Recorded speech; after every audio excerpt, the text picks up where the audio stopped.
roll the ink over the top.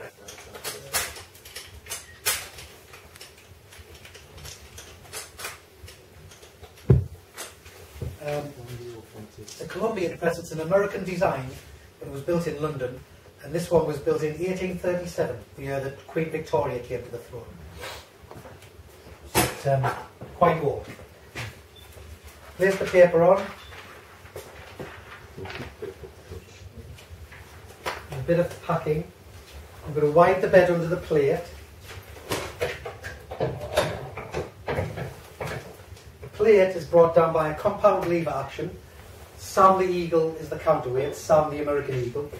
Bring the great lever around, forcing the plate down, then release. Sam drops down and the plate lifts up. Wind the bed back out, and that produces the print. And back in Edwardian times, the time that we're depicting, there would have been 2 people working on this, and they could produce 200 sheets an hour, working really quickly. So that's how the Colombian press works. Fantastic. So every time there's a band, the ink will be tacky. Don't touch the ink. Yeah, you can take that. I'll put another sheet on it and roll it up until it dries.